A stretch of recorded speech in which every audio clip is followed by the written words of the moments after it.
का अनुभव करा देती है। तो ऐसे ही हमारे मधु भगवान का ये हमने अनुभव देखा कि मतलब जैसा नाम वैसा काम, क्योंकि वो जैसे कहते हैं ना भगवान 16 कला पूर्ण होता है, तो वैसे ही भगवान आज 16 कला पूर्ण करके हमको अपना आदर दिखा के, जैसे भगवान के गुण क्या होते हैं, क्षमा, आर्जो, करुणा, मुदिता, तो मतलब जो गुण भगवान के थे वो उनके थे। क्योंकि हमने देखा ये पाया कि जैसे उन्होंने मतलब पढ़ाई लिखाई के क्षेत्र में भी संस्कृत से एमए किया था, और गायन, वादन, वाणी, मतलब हर जो भी बोलती थी, जो भी गाती थी, भजन, मतलब उसमें सबसे एकदम सहज जैसे मिठास टपकती थी। तो सच में उन गुरु की महिमा थी उनके ऊपर, ऐसा उनका जैसे भगवत भाव भी था कि हमेशा जिस भी क्षेत्र में वो रहीं, मतलब एकदम मिठास से भरी थी, कोई उनका अपोजिट था ही नहीं। जैसे गृहस्थ जीवन की भी बात हम करें तो हर एक से सामंजस्य बैठा के कैसे उन्होंने अपना आदर सबको दिखाया, और आज हम लोग इतने भाग्यशाली हैं कि उनकी महिमा गाने के लिए हमको मौका मिला है।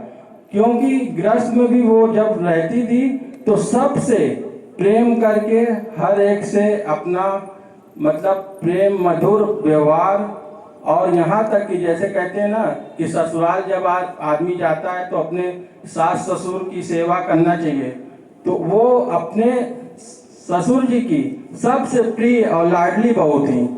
तो मतलब जैसे हमने देखा कि जैसे गृहस्थ जीवन भी उनका इतना सुखमय था, और जैसे आप कहिए कि अपने मुरारी गुरु जी जैसे हैं, तो उनके लिए एक दुनियावी जैसे रिश्ता था पति पत्नी का, लेकिन वो अपनी हर धर्म को पतिव्रता स्त्री की तरह धर्म भी निभाती थी, और जितना प्रेम अपने मैं मेरे वालों से करती थी, उतना सभी सत्संगियों भाई बेटियों बहन से सबसे बहुत उनका मधुर संबंध था।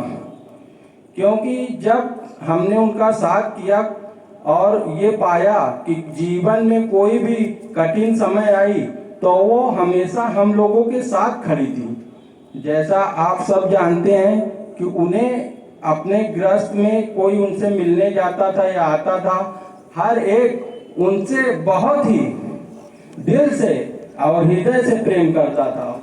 और उसी कड़ी में हमको सामने हमारे लाल जी अंकल दिख रहे हैं, और इनका भी जितना शुक्राना गाया जाए कम है। क्योंकि ये भी जैसे कहते हैं ना गुरुजी कि हमारे पुराने समय में सुबह से निकलते थे तो रात तक साथ रहते थे। तो हम लोग जब आए थे शुरू में सत्संग में, तब अंकल का हमने डिवोशन देखा था, और इनका देख के आदर्श ये भी लगा कि सच में गुरु भक्ति या गुरु प्रेमी कैसे होना चाहिए। जैसे होता ना कि आप सामने वाले को देख के खुद ही कायल हो जाते हैं। तो आज हम लोगों के बीच में उनका भी आना हो गया है, तो हम चाहेंगे दो शब्द वो भी अपना मधु भगवान के लिए प्रकट करें आज उनके स्मृति दिवस पे।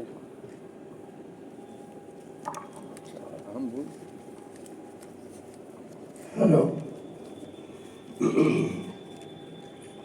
वैसे तो मधु भाभी का जितना भी गुणगान किया जाए वो कम है। इनका आदर्श देख करके ही हमको भी उसी तरह से प्रेममय जीवन बनाना चाहिए और आगे बढ़ते रहना चाहिए। Thank you. और अब हमारे पास हैं अमित भैया। अरे पहले आप बताओ, मैं वगैरह आपके बगैर सोने लग गई।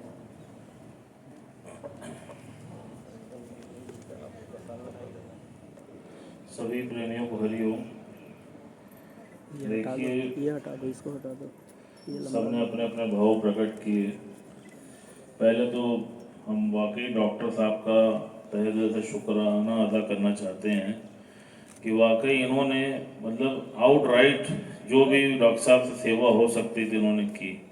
और आज भी पूरा परिवार हमारा, कभी आधी रात को भी कोई भी प्रॉब्लम होती है तो डॉक्टर साहब को ही याद करते हैं, और वो भी उसी मतलब भाव से, चाहे कितना भी व्यस्त हो, हम लोग को जो है जरूर कोई ना कोई चीज़ मेडिसिन के तौर पर देते हैं। और ऐसी परमात्मा की कृपा है डॉक्टर साहब के ऊपर कि जो भी दवा देते हैं वो रामबाण की तरह काम भी करती है। जो मतलब हमने कई बार आजमाया है कि अच्छे से अच्छे डॉक्टर को भी दिखाया है लेकिन वो मर्ज दूर नहीं हुआ, लेकिन डॉक्टर साहब की पुड़िया में इतना असर है कि वो मर्ज मिनटों में दूर हुआ। तो बहुत कृपा है गुरु की इनके ऊपर। और जैसे अभी बात चल रही थी मम्मी के लिए कि सही बात है कि भगवान ने उनको कितनी तरह की कलाएं दे के भेजा था, ये हम आज अनुभव कर पा रहे हैं।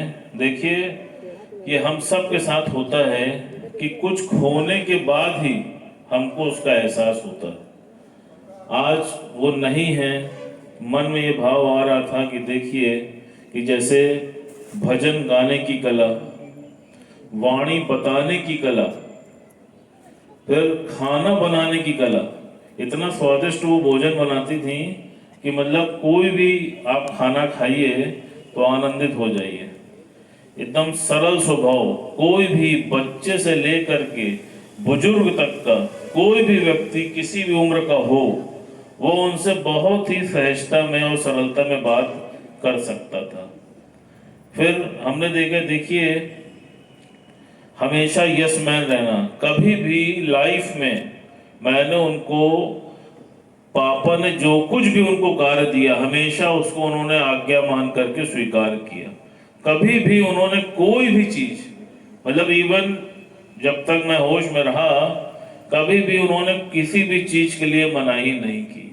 सेवा की कला, जो सेवा भावना उनके अंदर रहती थी सत्संग के प्रति, सत्संगियों के प्रति, मतलब वो अद्भुत थी। जितने भी सत्संगी प्रेमी घर पे आते थे तो कोई भी टाइम किसी भी समय आए उनके अंदर वही भाव रहता था और उसी सेवा भावना से वो कार्य करती थी। फिर हमने देखा बच्चों के प्रति भी बहुत असीम प्रेम था।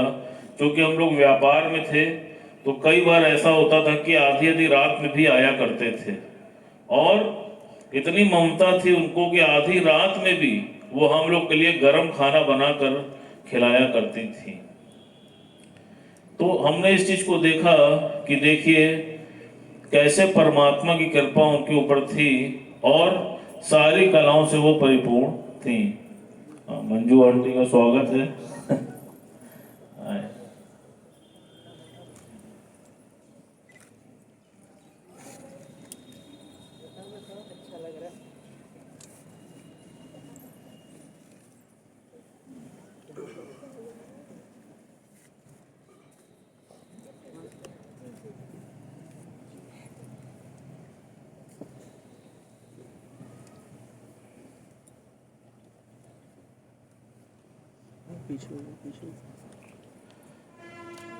जैसे सत्संग में बात चलती है हम लोग के यहाँ कि सेवा सुमिरन सत्संग झोली में मेरी भर दो, तो ये मेरा अनुभव रहा कि देखिए परमात्मा की तरफ से ये सारी चीजें उनको सहज ही प्राप्त थी।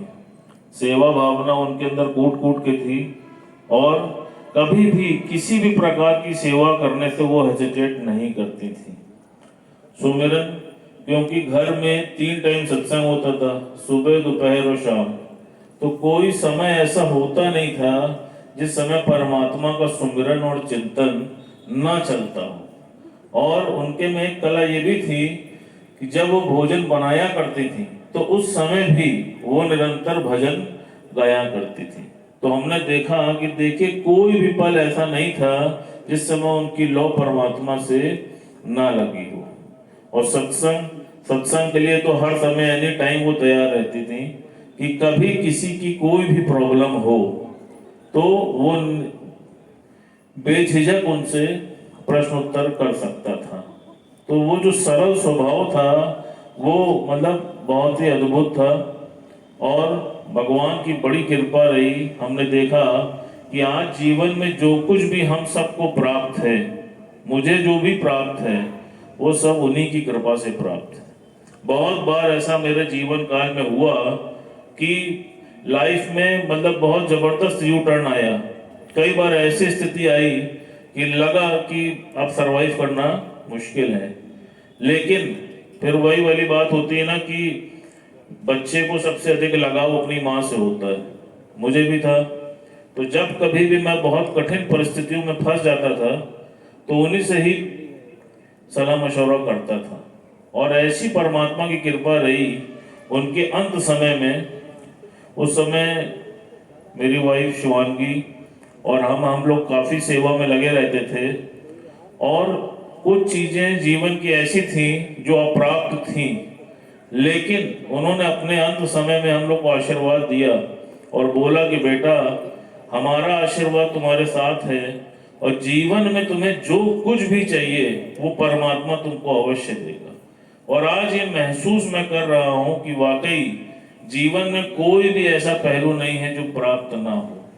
तो मेरा यहाँ पर बैठे समस्त प्रेमी जनों से यही अनुरोध है और ये मेरा अनुभव है कि कुछ भी हो जाए अपने माँ बाप की सेवा अवश्य करें, उनको रिगार्ड और रिस्पेक्ट अवश्य दें।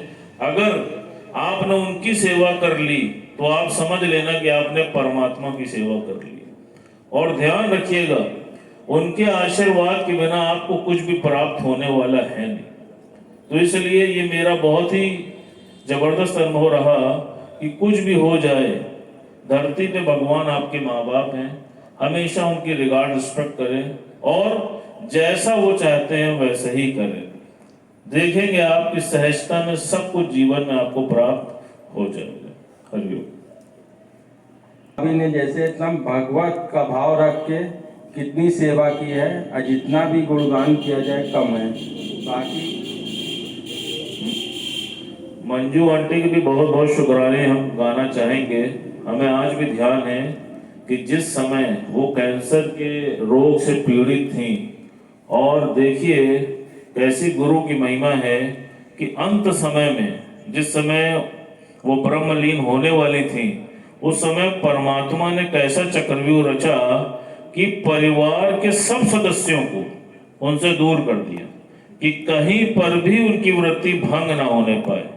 और उस अंत वेले में सिर्फ और सिर्फ मंजू आंटी ही उनके पास थी और हरिओम का जाप करा रही थी, और उसी समय वो ब्रह्मलीन हुई। तो मंजू आंटी के बहुत बहुत थैंक्स हैं। और अब मंजू आंटी बताएं।